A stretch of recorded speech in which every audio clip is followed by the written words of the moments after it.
Larry, we're back in studio today, and I'm pleased to have you with me. How are you feeling? I'm doing well, thank you. Got to be careful with my voice, but I'm doing well. Yeah, you were telling me before we began that you've just had some surgery, so I think everybody's always concerned about your health. I want to make sure everybody knows that they can go to your website, nicholslive.com, and there is a donate button there that people can click on, and using your PayPal address, which is nicholslive@aol.com, people can financially support you. They can also send cash through the mail directly to your address there in Conway, Arkansas. You're incredibly brave to publish your address, but I guess at this point, you know, they've tried everything, so you might as well just put it out there, right? Right. I mean, look, there's no reason to think that I could hide from them, and I'm not going to. Yeah. Never have and never will. Some of what's been going on lately, Larry, it's just pretty naked, you know, on the face of it. This whole thing that's gone on with the state's attorney, Kim Foxx, dropping the charges against Jesse Smollett. There were people coming out on both sides of this. Most people seem to think this is a pretty ridiculous travesty of justice. It's nice in the one sense that we've moved past this era where there's one set of rules for white people in America and another for black people in America, but it seems we've entered into an era where there's one set of rules for the politically connected and another for everybody else. Well, that's the absolute truth, Jason. You know, this is exactly what I've talked about for 30 years. It's just now you're starting to see it, Jason. Who would have guessed somebody like that Jesse Smollett or Smollett or whatever you call him? Mm-hmm. On its face, it looks like just a freaky ruling from a rogue prosecutor, right? I mean, it just looks like somebody slipped her some money or somebody did something. But it's not. It's much, much deeper and much darker than that. Yeah. I saw an interview on Fox, and I don't even know who the guy was. It was some guy defending her. And it was what he said that struck me down. He said, look, she's a part, people are just going to, I'm paraphrasing, but he said people are just going to have to get used to a progressive way of doing things. And that she is a progressive, and, you know, basically things are going to be different. New sheriff in town. Right. But when they throw that word out there, progressive, buddy, that's when my ears perk up, because that's saying something. That's saying something incredibly significant. The bottom line to the progressive thing is, you know, if you listen to the Democrats, they claim that all of these rich guys, that our business way of doing business, you know, the way our economy runs, is the problem. The rich buy their way in, and to some degree that's true. But what people don't see is that the Democrats, this progressive organization, they buy their way in. And they do it through people and examples like this prosecutor Fox or state's attorney Fox. Right. What you see is if you're a part of this clique, of this elitist establishment, there's a whole different set of rules for you. And what that guy was saying was basically there's a whole different set of rules for people that are in the clique, in the collective, than everybody else. So just get used to it. Pretty troubling. Yes, it is. Now, I haven't delved into that case. I, like everybody else, thought it was just a freak ruling of somebody just getting paid off. But I think you found that it might be even a little deeper than that, correct? Well, absolutely. And, you know, when you proposed the topic, I did a little bit of looking around, And you know, there's a YouTube channel from someone called Amazing Polly, which I've known about for quite a while, and I was watching because it's interesting. You know, you start searching for things on a topic, and it brings you related information. Amazing Polly definitely has earned her name. She did some amazing research connecting Jussie Smollett's attorney to Michael Avenatti. Smollett is represented by a guy named Garagos, and all of these guys seem to be Garagos. Mark Garagos. You know him? I know him well, yes. What do you know about him? Well, he's a high-dollar smut attorney. If you have enough money and need a good defense attorney that can pull strings and make things happen, Mark's the guy to go to. Wow. Larry, there's a lot of these attorneys in Washington, D.C. and New York and Los Angeles who seem to always be representing the, well, I guess the right people or the wrong people, depending on, you know, which side of it you're on. But this is an L.A. guy here, Right. This Nexium cult, the sex cult, where they're branding women with, you know, scarification and burning a logo onto them. People have said that Stormy Daniels is part of the sex cult. I saw some testimony from someone on YouTube who had said he went to one of their recruiting events, and at the event, Stormy Daniels was there, Michael Avenatti was there. It really puts a whole new face on this Stormy Daniels accusation against President Trump if all of these lawyers and all these different people are connected to a bizarre sex cult, doesn't it? Yes, and it would not be far-fetched to believe it to be true. Well, that's just it. I didn't know who this guy was on YouTube that was giving this testimony, and so I took it with a fair degree of skepticism. But now that we see some of these other details, it definitely lends credibility to the testimony the guy was giving. And, you know, this is, of course, the sex cult that we've had testimony in New York here from the Seagram's heiress who fainted when she was asked about her association with Michael Avenatti. There also is this whole situation where Avenatti now has been arrested for allegedly trying to extort Nike, threatening to, you know, crush their market cap. There's some involvement with that lawyer in this case as well. There it goes. Yeah. Mm-hmm. And he's listed as a person of interest in that case. They have yet to reveal his connection, but he's in it. Yep.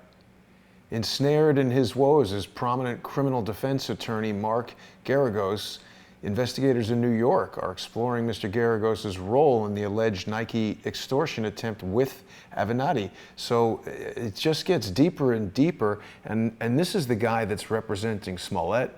Smollett's been let off. There was this whole issue where Smollett did not want to give the Chicago police access to his iPhone, even though they were investigating his allegations of a hate crime.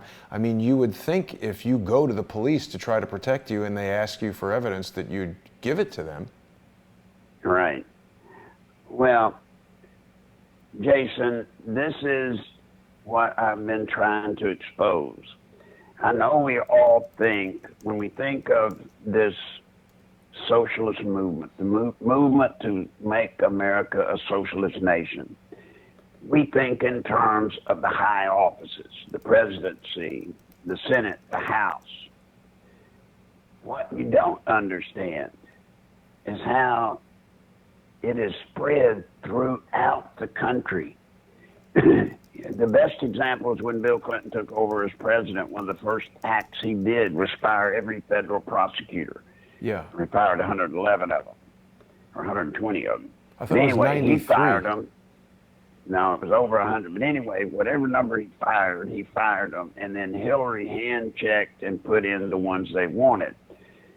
Now, that seems to be sort of a no big deal. But remember, if you or I or anyone in this audience has evidence of a crime, committed by, let's say, relatively high-level people, or people that are in this clique, this criminal cabal, or can be associated with it. They can make one phone call. And so we have to take our complaint to the prosecutor, to the federal prosecutor. And when it gets there, it's dead if they refuse to prosecute. If they refuse to take the case, there's nothing you or I can do. Nothing. Yeah. Right, Now, so they've got a stranglehold there. They've got a stranglehold. But now you see through this Fox person, it's not just federal prosecutors. Think about it. They've got state prosecutors all over the country. I mean, it blocks you at every turn. And then if you were to get it past the prosecutor somehow and get a case developed, it's got to go where? Into the federal court. And if you go into the federal court, you're whipped before you get there. Wow. You know, Larry, the other thing that's really interesting and kind of troubling about this Jussie Smollett case, I mean, it's certainly curious. Our friend Michael Moore over at True Pundit had an exclusive story earlier this week, or perhaps the end of last week, where he had identified that a top FBI child trafficking and child prostitution task force chief helped the Chicago police investigate Jussie Smollett's hoax.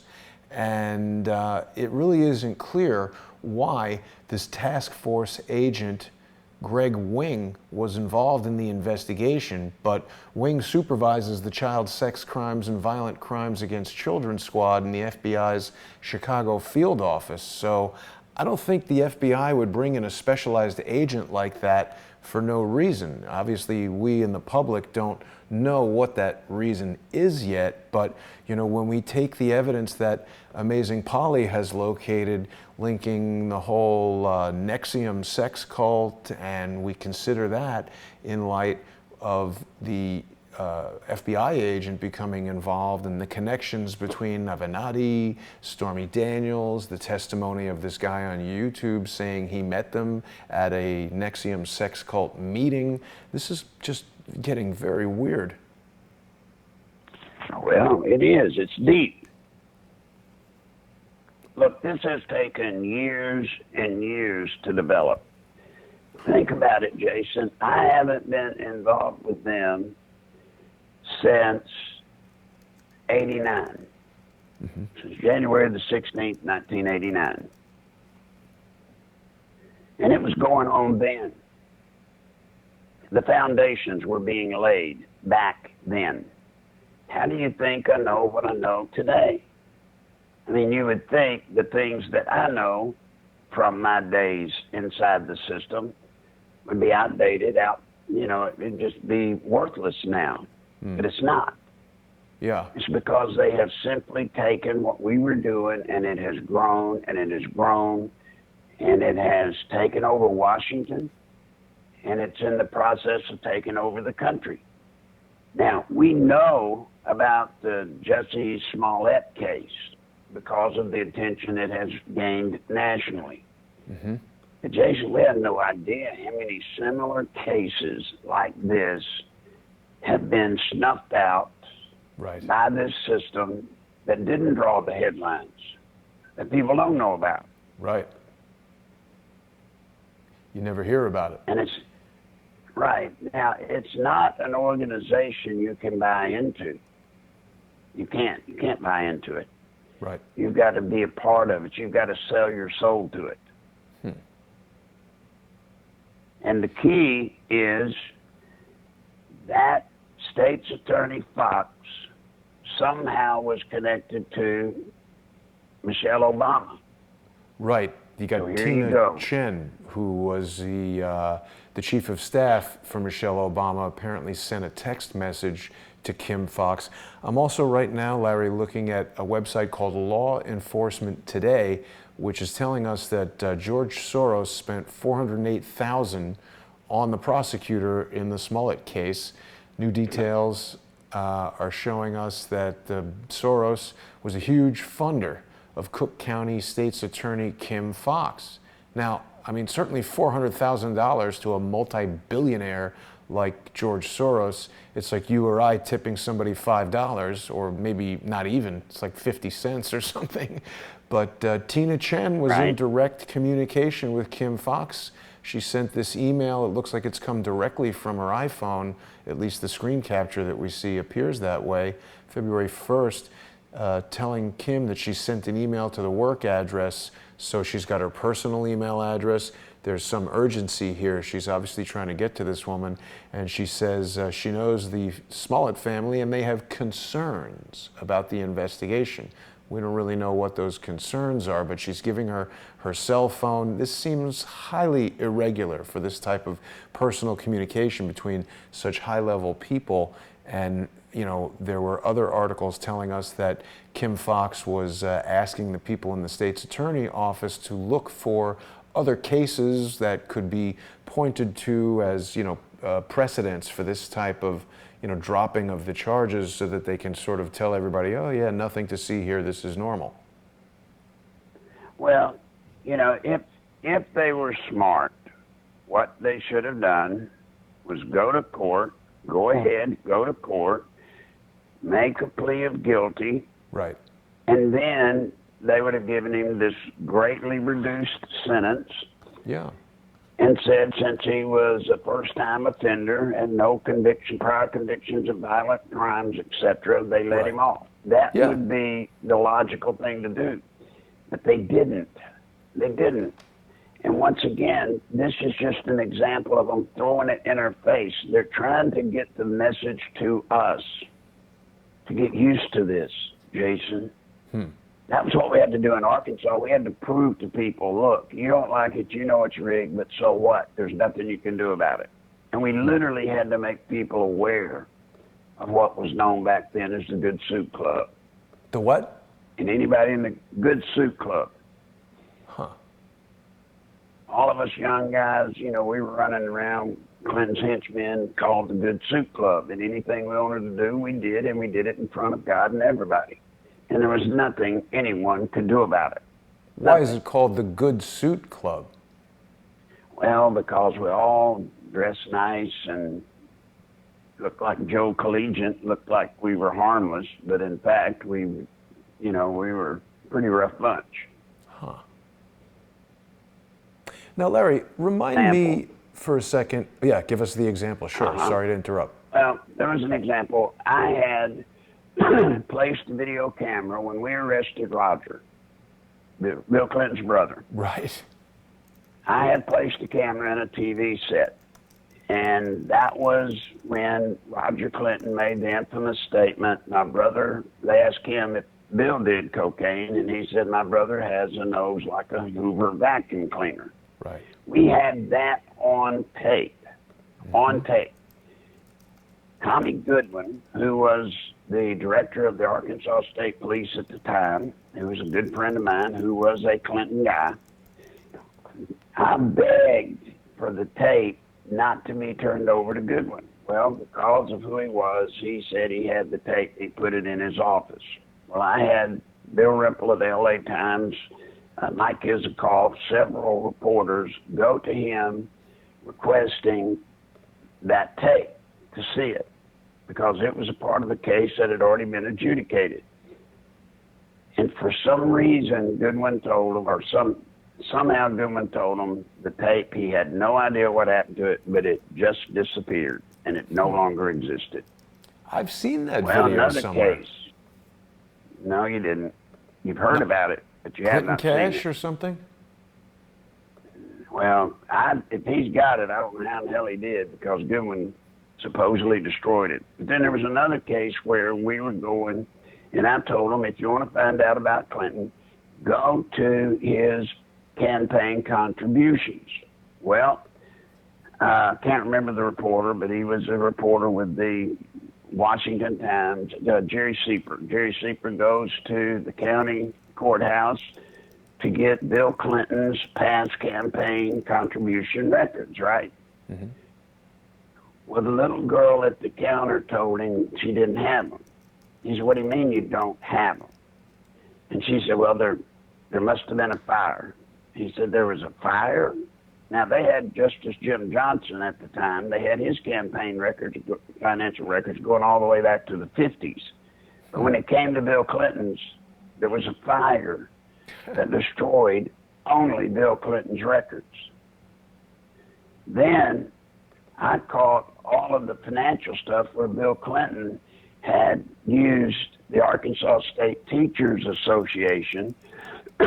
He borrowed for his campaign, and the last of his campaign, his first time, he borrowed $3.5 million, but he used the Arkansas Teachers Foundation money, retirement fund, used their retirement fund to get it. The pension. Those records were kept, pension money, and those records were kept at Deloitte Touche, the big accounting firm that had a whole floor on the Worthen Bank building. Right. Well, it just so happened that right before when we finally got the court order for them to be able to get those records, Deloitte Touche, 11th floor Worthen Bank building, had a fire and destroyed everything. Now, they literally did have a fire that destroyed everything. Just a day before they had to release the records. They love fires, don't they, Nobody Larry? did anything. Yeah. There was, of course, suicides. Right. Fires and suicides are their specialties. You know, not long ago there was a fire at the compound in Chappaqua. That was just, when was that? January of 2018.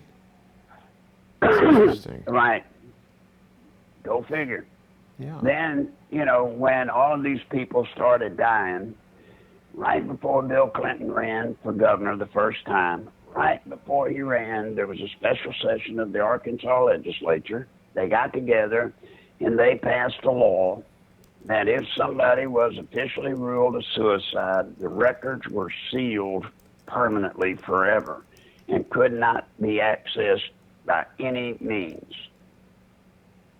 That's crazy. Well, when all of these people started dying, when Fannie Malik, who was the medical examiner for the state, a Clinton person, then guess what? What? Nobody, once it was ruled a suicide, nobody could gain any information about the case. Oh, and he Records made were so sealed many, permanently. so many bizarre rulings of suicides, right? Like decapitations. Absolutely. Yeah. The most famous one was the guy that I had fixing to testify in the case about Whitewater. And he ended up, he cut his hands and his feet off, his head, or his neck, cut his head off to the brain stem, hands and feet, and threw himself in a fire, and it was ruled a suicide at the dump. Wow. That's pretty hard to do. Now, Yeah. that guy's famous for, how do I spell it? F-A-M-I? Malik? Fannie, F-A-M, I think it's I-E, it may be F-A-M-Y, Malik, M-A-L-I-C-K. It's interesting. It may not be the true spelling, but Yeah. I remember hearing a lot of strange things about him, and then there's another coroner who was the coroner, he was present for the Ron Brown murder, who also has the last name Malik.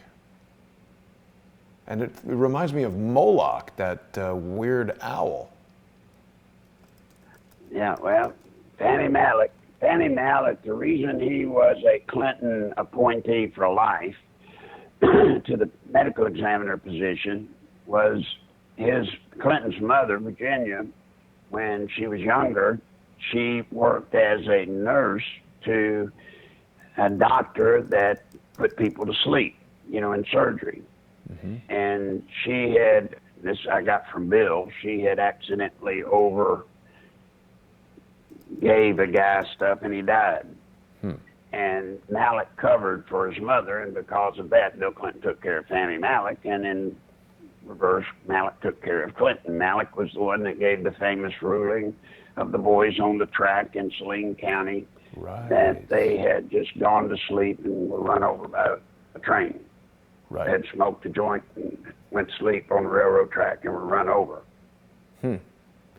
There was this article here in the LA Times back in 1992. They were doing quite a lot of reporting on Bill Clinton, weren't they? Edwin Chen. Yes, Bill Rempel. Well, this one's from Edwin Chen talking about Fannie Malik was sort of protected by the governor and the State Right. Crime Laboratory Board. Yeah, they had 11 reporters. They had the entire second or third floor of the downtown Holiday Inn at the time on Broadway. They had the whole floor, and they had 11 reporters in Little Rock investigating the Clinton stuff. But it never They went had a anywhere. massive operation. Never went anywhere. Nope. It's amazing. See, I No, think, sir. Larry, part of the problem that they're having now is that, sort of a side effect of the internet is that things like Crowdsource the Truth and this amazing reporting that was being done by Amazing Polly, it's not easy to control all these thousands of independent journalists that are out there really dedicated to finding the truth. And it's not to say that everybody's always 100% correct, but I think this report from Amazing Polly was in fact amazing. People may want to subscribe to her channel and listen to this thing called Avenatti Garagos. How do I pronounce his name? Garagos? Garagos. Garagos, Nexium, Smollett connected. I mean, that is astounding. I agree with her that they are connected, and it's right. And she's talking about there's so many connections that she goes into. It's really worthwhile for people to take a look at her channel. I haven't spoken about her too much before, but as I said, I was aware of her channel. So I mean, if you buy the LA Times or you pay off the editor or whatever, you can really control what goes out there. And we've got one of our viewers right now telling us that someone named Rami Malek played Freddie Mercury in the movie Bohemian Rhapsody that was recently out. I mean, that's possibly just a coincidence, but we're really seeing a lot of connections between Hollywood, sort of these New York, LA, Washington, D.C., Chicago law firms, and D.C. politics. It's stunning. I mean, I'll tell you this, Larry, if nothing else, Donald Trump's presidency is revealing things that we've never seen before. No, absolutely. I fear that the internet is going to go the way of talk radio.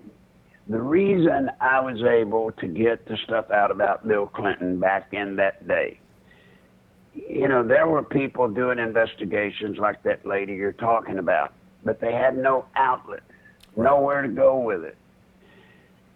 Talk radio was just coming out. It was just starting. And that day, it's hard for people to believe this, but in that day, I would do a talk radio show, and I would talk a few minutes, and somebody would call in and say, I've got a lawnmower to sell for $25.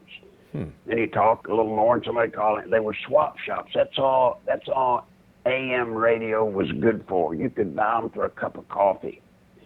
But all of a sudden, talk radio, because in a big way of what I was doing, people started getting interested. And I would do 20 hours a day, day in, day out, of talk radio all over this country. And what I was able to do, they had blocked the Stevenses and the Clintons had blocked all avenues for me to get anything out. I couldn't get anything in the television. I couldn't get anything in the news media at all. But here was this talk radio, and they didn't even think about it in the day, and it just kind of grew and grew, and we came in under their radar. Once they figured out the damage that was being done, the Stevenses got together with several of the other rich people in the cabal, and they started forming these networks.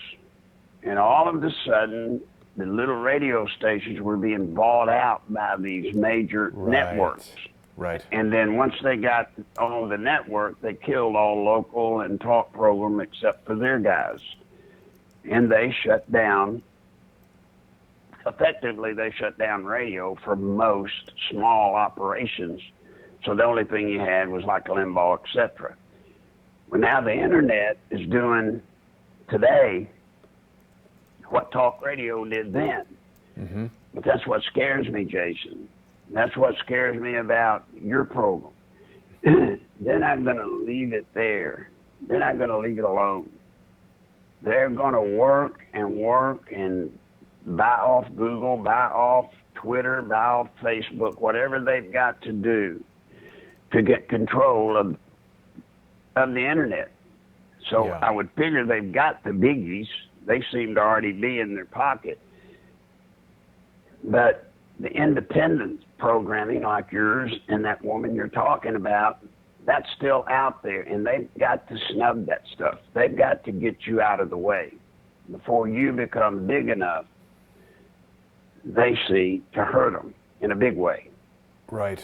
And it And goes that's back the to what jeopardy you've... you live through every day. Exactly. It goes back to what you've always told us about, Larry, that whole theory of crush them while they're young. And I think, Larry, the thing that they dislike particularly about what I'm doing is not necessarily me. I'm not some super fantastic investigative journalist. I've just put together a formula whereby people like you, people like Charles Ortel, David Hawkins, Mike Moore, Kevin Shipp, all the guests that come on my show, the Right. Moriartys, they're revealing information that they don't want out. And, you know, normally if, let's say, Tucker Carlson or Sean Hannity or any of these people were doing it, they control those guys by paying them millions of dollars per year. I think the thing they really dislike about what I'm doing is that Crowdsource the Truth is audience supported. So when people go to subscribestar.com/crowdsourcethetruth or patreon.com/crowdsourcethetruth and become sponsors, they know that as that sponsorship base grows, it becomes more and more difficult to shut down, you know, multiple individual sponsors. It's also important for people to go to your website, Larry, at nicholslive.com, and for them to get your PayPal address, which is nicholslive@aol.com, and financially support you, because we're doing this, you know, we're one little piece at a time, you know. Jason, what makes you different, the reason I'm here, is because you're not just a aggregator. You know, you don't just take the hot headlines of the day and read the story and put your little twist to it. You literally go beyond that. You find people like me, Michael Ortega, etc. That's the problem you cause. You're actually, even though you're not the source, you dig for the sources. Yeah. And if you come from where I have, seeing talk radio destroyed simply to shut it down, now I think people should be able to understand why I'm so passionate about supporting this program, folks. Crowdsource the Truth. Please support it. Because as long as Jason can stay on with listener-supported programming, they can't buy it. They can't. Now, you and the audience are the ones that determine that. You've got to help Jason more than me. You've got to help. And the reason I say that is because Jason brings other people besides me. You need this. You need this program. And if you're not careful, if you're not very, very careful, this program will be gone. And all you got to do to keep it on and to keep this avenue for the truth to come out, this diversity of information coming out, all you got to do is support the program. Just support it financially. Jason, what does it cost to support Crowdsource the Truth? Well, people can do it for as little as $1 a month, Larry, and I appreciate what you're saying. Thank you very much. And I hope that people will also go to your page. We need to support all the guests that come on Crowdsource the Truth. And that's the other thing that I've done that is, I think, a little bit outside the box, is that I don't have a staff, I'm not paying people, I don't need to be making millions and millions of dollars per year. I mean, you know, I used to watch you on InfoWars, and I feel bad about what's happened to Alex Jones and Dr. Corsi and Roger Stone. But, you know, Alex built up sort of a traditional business in that he's got a studio and cameras and staff and people, and I'm sure it costs many millions of dollars per year to run. What I'm doing is a sort of reaction to the problems that I had running my 3D production business, where the overhead was so high. It cost me virtually nothing to make this show other than my time and traveling around. So I'm doing a couple things that they're really against. And as you point out, they're taking a lot of steps to try to shut me down. Smear campaigns, fake lawsuits, constant harassment, trying to, send people to me and all my guests to convince me not to talk to them and them to not talk to me. But I really do appreciate the support that you're providing, Larry, by coming on the show. Well, one thing that you do, Jason, that I really appreciate, you seem, as far as I can tell, and folks, I'm not being patronizing to Jason. I don't do that. You should understand now why I'm so passionate about supporting this program. But Jason, you seem to screen the people you bring on. You don't let people just come on with far-fetched wild tales that they can't possibly substantiate, because that's how they set different programs up like yours. Right. They plant stories. They plant disinformation. Yeah. This is a well-organized team that they've got. This is years into development. My God, look at how massive the organization is when they're down to controlling states' attorneys, when they're down controlling judges, when they can control county sheriffs. I mean, all over the country, they put their people in key places. Yeah. That's what makes it hard to stop it. And I do my best, Larry. Sometimes they do get through and fool me with people. I wanted to go back to these medical examiners for a minute because, even before I started Crowdsource the Truth and before you and I started talking, I did notice that it seemed that controlling the medical examiner was important. Now, I don't know anything about this guy. I'm not accusing him of anything, but it is strange that the chief medical examiner in Broward County also has the last name Malik. It's spelled differently, but Craig Malik is the chief medical examiner in Broward County. He's the guy who ruled the death of Barrington Wisenant, the federal, what is he? He was a U.S. attorney who washed up on shore in the same county where Debbie Wasserman Schultz is the representative, and this was ruled a suicide. I don't know if you realize this, Larry, but Craig Malik was somehow also involved in the autopsy of Ron Brown. No, was not. You mean you were not aware of that?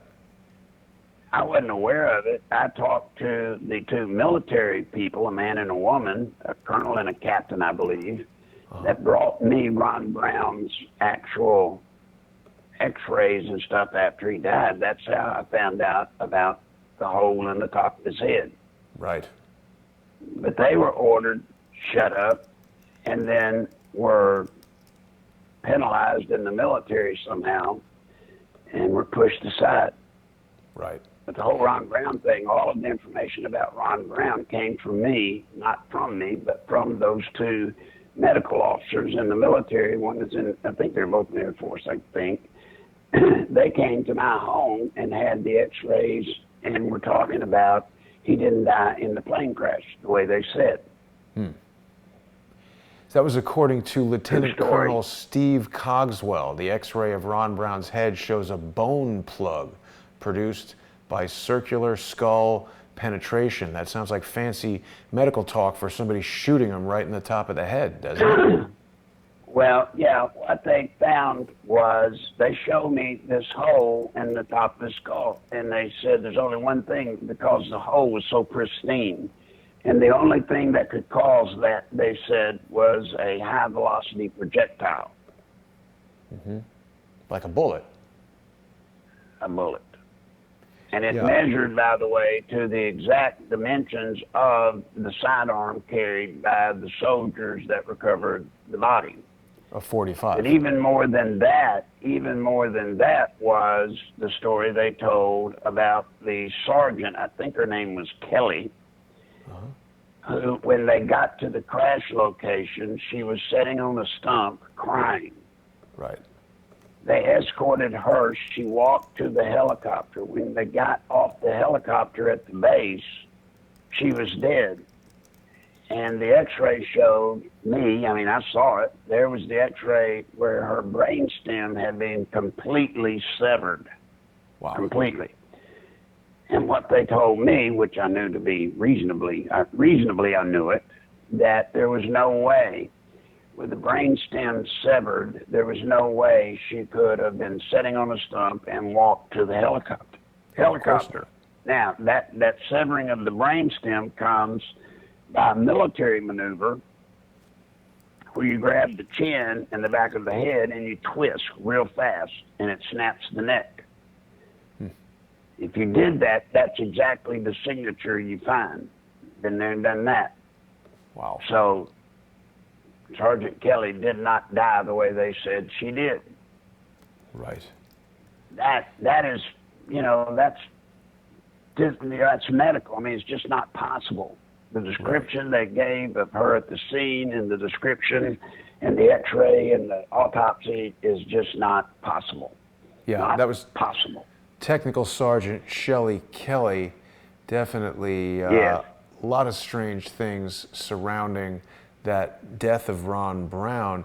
And so, again, this guy who's now the medical examiner in Broward County, there's this article here that I've got which says, this is the account of CPO Kathleen Janoski.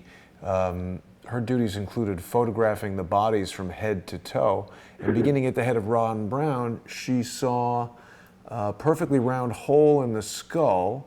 And somewhere in here, she's talking, here we go. All pathologists and Lieutenant Colonel Craig Malik, who was doing his residency in pathology. So this guy was a lieutenant colonel and doing his residency. He's now the coroner in Broward County. What do you think of that? Well, not casting aspersions, you know, I can't say. I'm not going to accuse him of something I can't prove in a court of law. No accusation, but coincidence for sure. Yes. So you see, Jason, all of this to someone like me just shows a clear path, a clear sign, a clear pattern of the way this movement is operating. It's a criminal syndicate that has taken over our country. And at present, one man is plugging the last hole in the dike that they need. And that man is President Donald Trump. As long as he is there, they can't close the door and close the chapter on this country. Why I put so much emphasis to the point of probably boring people to tears that the 2020 election is probably the most important election in our country's history. Certainly important to this country's future. If Trump goes, we go. Yeah. Now, Larry, remind me and the rest of the audience, so you were a Green Beret in the Vietnam War, correct? Right. And so when you hear about socialism and, I mean, communism, obviously that means a lot. It's got a much different meaning to you than it does to me. I was born, I'm in my 40s, and so Vietnam ended when I was a small baby. And I didn't know too much about a lot of the controversy surrounding it and all that, except for what I've seen in movies and things like this. I'm only now just learning about the Weather Underground and Bernardine Dohrn and Bill Ayers, and of course the relationship between Barack Obama, Bill Ayers, Michelle Obama, Bernardine Dohrn, the whole Weather Underground thing. I'm just learning about that now. What recollections do you have about the Weather Underground? Well, actually, Jason, none of that meant anything to me. Vietnam was not a lesson to me of socialism or communism. I mean, I knew they were the bad guys. That's all I knew. They were the enemy. That's all I knew. Mm-hmm. It was my work after that when I got involved in other countries, working, doing projects for different people, we'll leave it at that.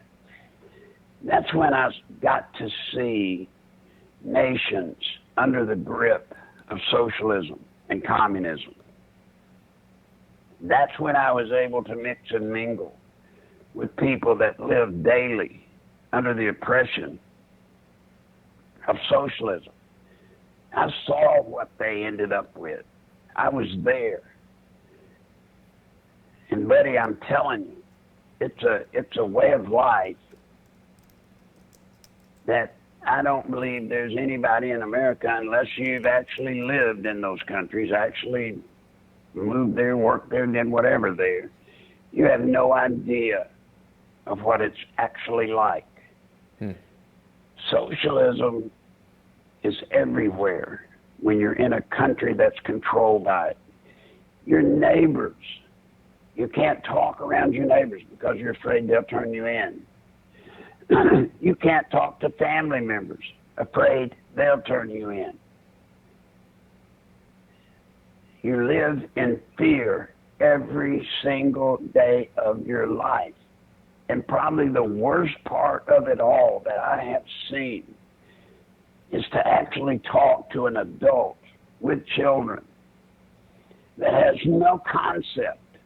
I mean, that I don't know how to explain that, but if you can imagine, no concept of doing better. Right. They're not ever going to do better. They have no expectation of doing better. They don't even dream of doing better. Have you ever been around somebody that doesn't even dream, can't even dream of a better life? It's the most shocking experience you'll ever see. Yeah. But it's true. Well, and what you are when you're born is what you'll be when you die. And that's what is great about America, or the American dream. I think in 2019, America has been radically transformed. And the most dramatic transformation that I've observed, of course, was almost 20 years ago. It's becoming, history to people who are young today. But September 11th, I mean, I was living in this apartment. I watched the World Trade Center burn with my own eyes. I have friends who were killed in the building.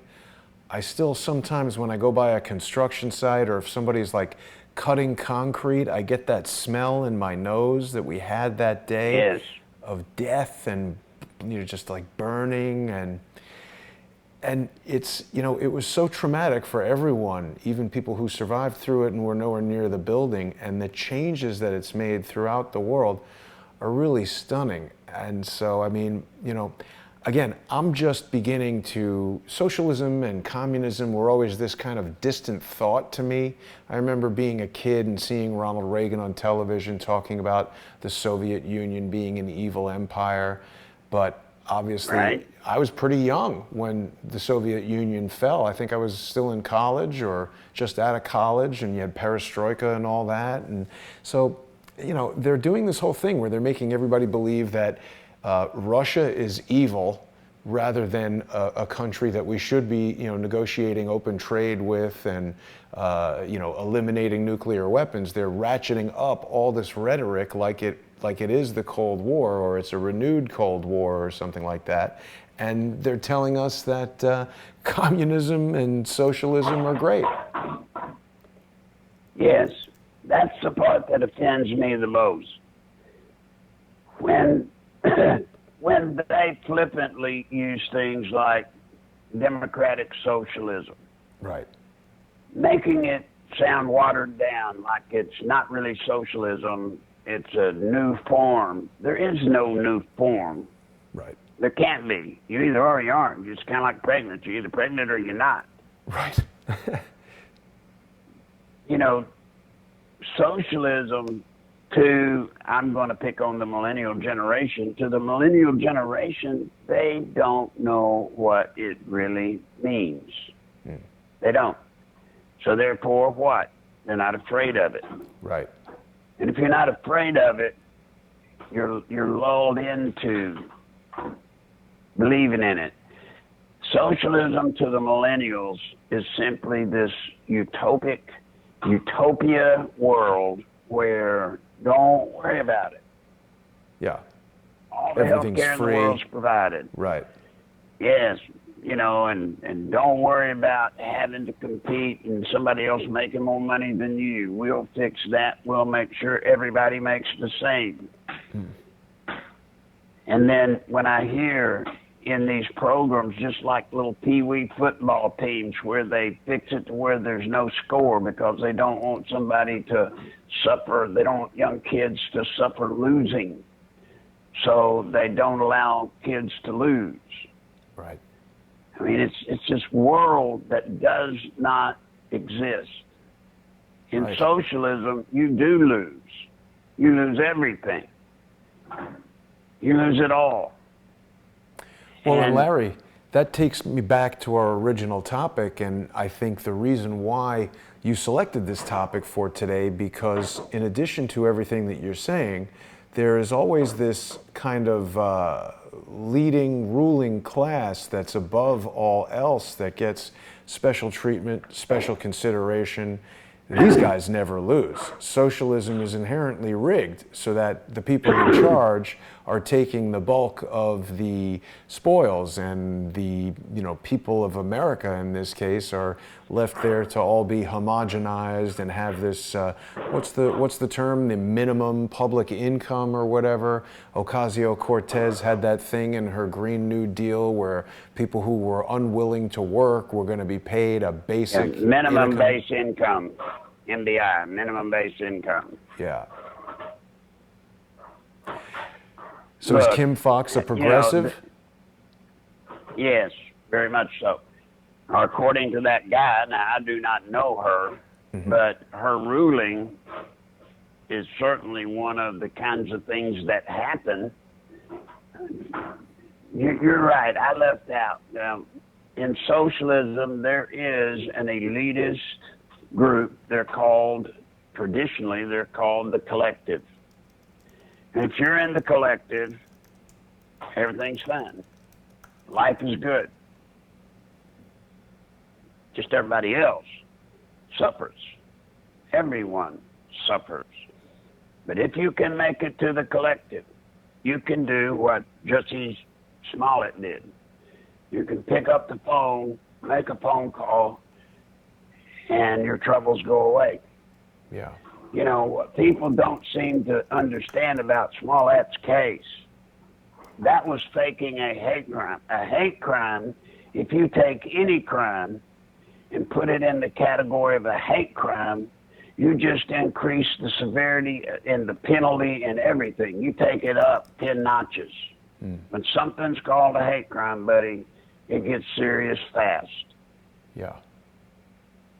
So when they erased his case, which was a hate crime, that's a big deal. And to show you the power of this collective, Chicago, the Chicago mob, the Chicago police force, the superintendent of the police, the mayor of Chicago, they couldn't stop it. They couldn't do anything about it. That's how big the collective is. That's how big it is when you're in with the collective, when you're a part of the collective, when you're there. Everything goes away, Jason. They can do anything. We saw it with Bill Clinton.